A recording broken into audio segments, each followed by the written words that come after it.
All right, now covering the visits of the leaders of France, Germany and Spain for us is Ben Barnier. He joins us now from Seine-les-Alpes, that of course the small French village closest to the site of the crash. Ben, what's the latest?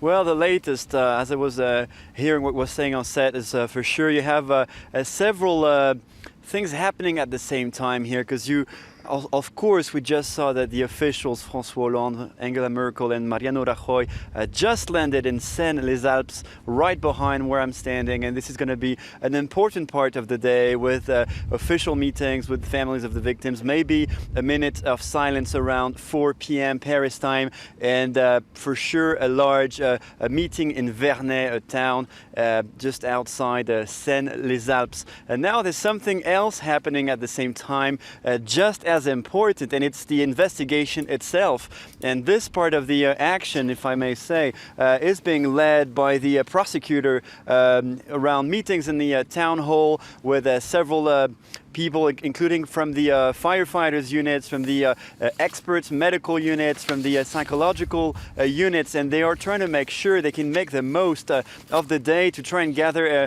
as much information as they can from this site. You have to bear in mind that we are talking about an extremely remote village, and the crash site is about 3 to 5 hours from here, from Seine-les-Alpes. You have to walk to get there or use a helicopter. They are around, I saw 7, maybe 8 helicopters here, and they're hovering above the area. They're coming here back and forth, probably trying to get as close as they can to the location of the crash. You also have to bear in mind that the weather can be extremely moody in the mountains. When we got here yesterday, I know we heard reports of the weather conditions being normal, but it was fairly cloudy and rainy. So these investigators, these experts are trying to gather whatever they can, and probably forcing to try and recover the second black box, because for now we only have the first black box with the conversations from inside the aircraft.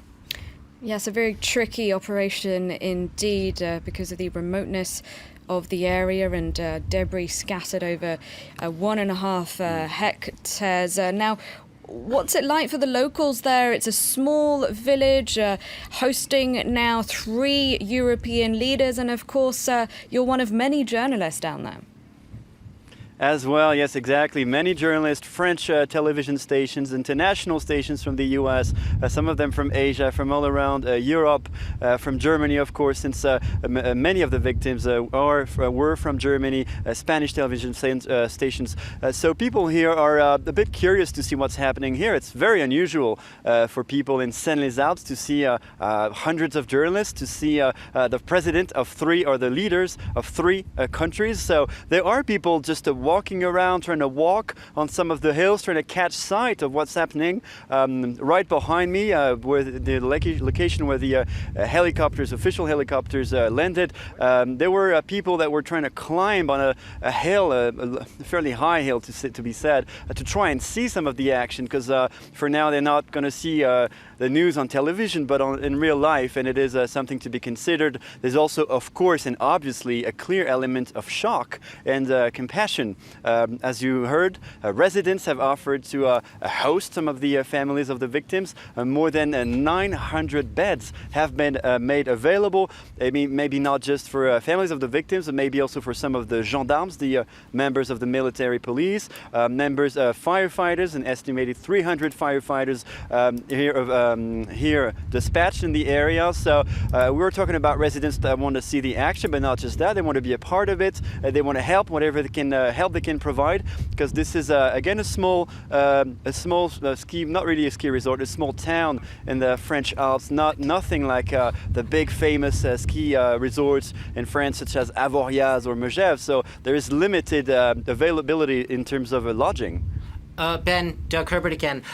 Do you have any details or any information on exactly how the search and rescue teams right now on the ground there in that village? You said it's a little bit of a way to the actual crash site.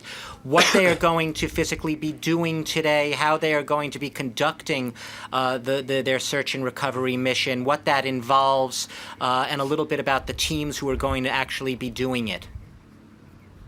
Well, I have quite a bit of information. Some of it is is gruesome, to be honest with you, since it involves picking up body parts, and some of them are said to be very small. Actually, one of the medical experts, one of the doctors who will be dispatched, we might actually be there now as we are talking, told me that there might be some digging involved in the dirt inside under the rocks to try and recover whatever body parts they can, since it was an extremely violent crash with debris shattered and scattered all around the area, a fairly large area in the mountains. So you have people that are, and this is actually, to be said, the priority identified by French authorities who spoke to us, not just a black box with more data about the flight and the crash, but really recovering the bodies and bringing some elements, at least for the families, to be able to grieve, just to have that information. It is very important. It has been established as a priority. Now the body parts will be recovered on the site. They will be brought back here in Digne-les-Bains, where I am now physically. Then, according to the doctor that I spoke with, he told me that the body parts will not be analyzed here on location because it requires sophisticated labs, and so the body parts will be brought to Marseille, the southern town of France, where they have a full unit to analyze DNA samples and make sure that the victims are being identified. And Ben, the weather seems okay there today. We just have the images on our screens, but it looks overcast to us, but it doesn't seem like the clouds are covering the mountains, or so presumably the search conditions weather-wise are okay?